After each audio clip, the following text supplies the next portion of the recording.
the meditation itself is, they say it's a teaching of Buddha for liberation. So it's a very, I guess, deep meditation in one way that is supposed to heal suffering. So the intention behind the meditation is not to, like, some meditations are like mindfulness and like get a more clear mind and become more in touch with your body maybe, and like there's a lot of different types of meditations. This one is, it's a very simple meditation technique in one way, but it can be quite intense as well. What do you do? They have different parts to the meditation. I'll try to describe it, but I'm afraid I might get some parts wrong. But first part is to practice becoming more aware of your body and being able to focus your mind, so that you can notice more subtle things with your mind. And it's funny, I did it recently, actually, like a couple of months ago. That was the third time I did it. Every time I've done it, I've been looking forward to it, and then when I'm there, I'm like, this is the last time that I'll ever do this meditation again.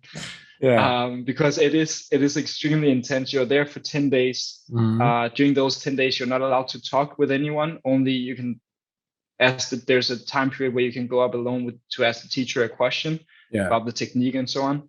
Of course, if there's any practical stuff, there's an assistant teacher you can talk with.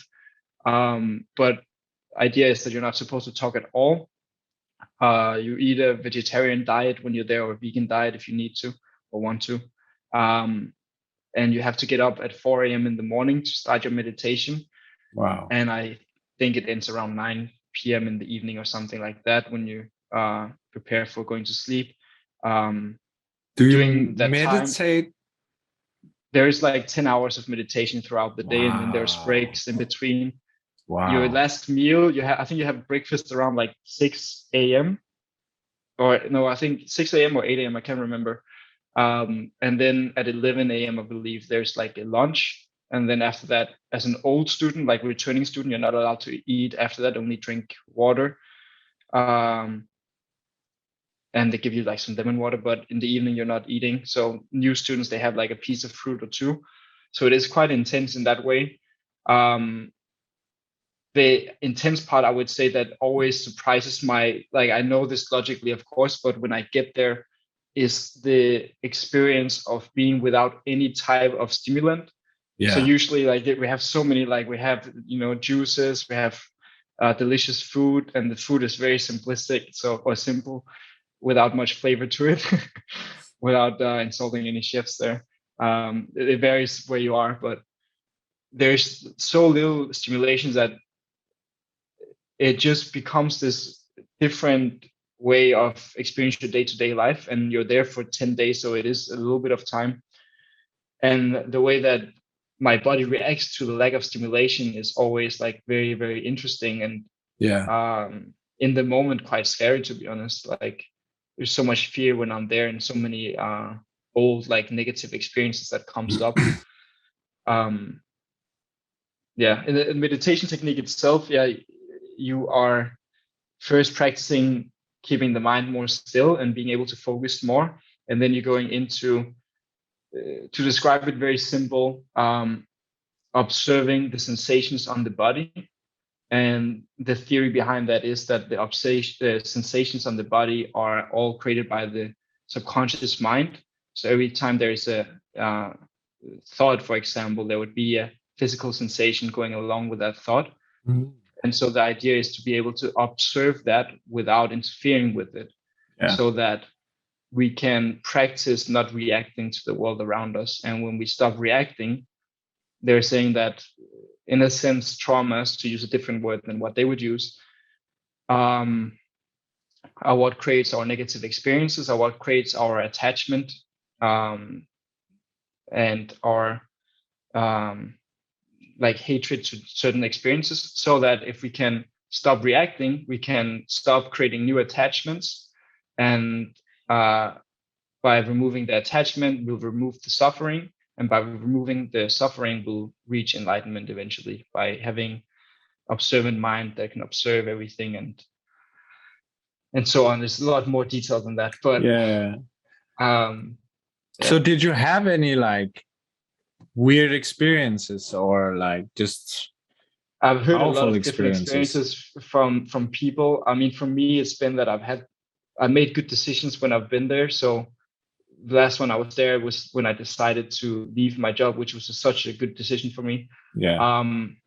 Last time I was there, it's funny when you do the first part of it where you like focus in the mind, your mind becomes very, very sharp in a weird way. You get a little bit of headaches maybe because it's using so much your mind. But everyone that was there last time, their dreams was just insanely intense, and you have so many visual details that your mind picks up from the dreams that you just, it's like your dreams are like 10x in the detail and the strength and everything, which was cool to observe. And then some other people's, they had some great experiences with like physical illnesses that disappeared out of nowhere. So guy, he had like a physical injury in his back for 10 years. And then one day it just went away. And then throughout the time, he didn't have it again. And as far as I know, it hasn't come back since. I don't think it will. Yeah, it's a very beautiful technique. And the technique of not reacting to the environment around us is, as far as I can see, like there's different ways to train that. And this meditation is one way that is, according to them, like very bulletproof, like everyone can do it as long as you have your breath, then you can start on this technique and train it. And but when you're sitting there and you're meditating for like 10 hours, it's not 10 hours straight, just so. Okay, because I was thinking like you start 4 o'clock and then you just meditate 10 hours straight. But it's like you start, then you have like 1 hour, then maybe 5 minutes break, then 1 hour, 5 minutes break, and then the longest session I think is 1.5 or 2 hours, as far as I remember. As far as I remember, And did you ever feel like going through different stages of like awareness when you're, because I've only like the longest time I've been meditating was like an hour. And I definitely felt like that was way different than meditating for 10 minutes, which I have been doing for a long time. So I would imagine like extending that period of time just opens up the possibility of like experiencing stuff, I guess. But I don't know. I haven't been through it. I don't know if I would say I'm the right person to ask. No? I definitely have experienced different like states of awareness in maybe subtle ways. Like some very peaceful, very quiet in my mind that have been very enjoyable as well. And I don't know how many of them, like this last one I did was funny enough, like probably the hardest I've done in multiple ways. Did you ever feel like you like you were, when you got out of it, you were kind of not sure if you had actually fallen asleep while you were meditating, and like I had a lot of times where I fell asleep. Where you actually fell asleep? Yeah, like I'll be sitting and doing like the headbutting and like and then again, it's I think for me more than most people that has been like I've always had issues with that when I was in school. I could sleep standing against the wall. I've had a lot of issues with it when I was younger, and also during my meditations. It's very strange to me because I would have these, like the experience would be so different from one meditation, one sitting to another. Even like if I would go out for a walk and come back, it would be a completely different experience. So I would have like, for example, I remember trying to understand my patterns of which time was good for my meditations and which time I would expect bad meditations, hoping that I could somehow not react as strongly to the experience when it was shit, because I could like expect it to be shit because this is the morning meditation, that's when I'm sleepy. But I had some where where I'm sitting there and when you're observing the sensations on your body, when you go in, the goal is to have an equanimous mind, which is to say to have a non-reacting mind that is still and just observant. Mm. Besides that, as you develop in the technique, they say that you will be able to start experiencing more and more subtle sensations and more unanimous sensations, meaning that they are all feeling more like they're vibrating, and you can feel them more small, and you can feel they're vibrating at the entire body at the same time eventually, including the inside. So I had different experiences where when you have something that you're going through, you can maybe feel like very gross sensations, as they say, in certain parts of the body where it feels like it's locked in, or you can't really, with your mind, feel the more subtle sensations in there. And when you get more into it, you will feel how different those experiences are. So it's interesting to observe the body and feel that the body is just vibrating. Like you can feel very, very small vibrations throughout the body, and that can be very, very pleasing. Yeah.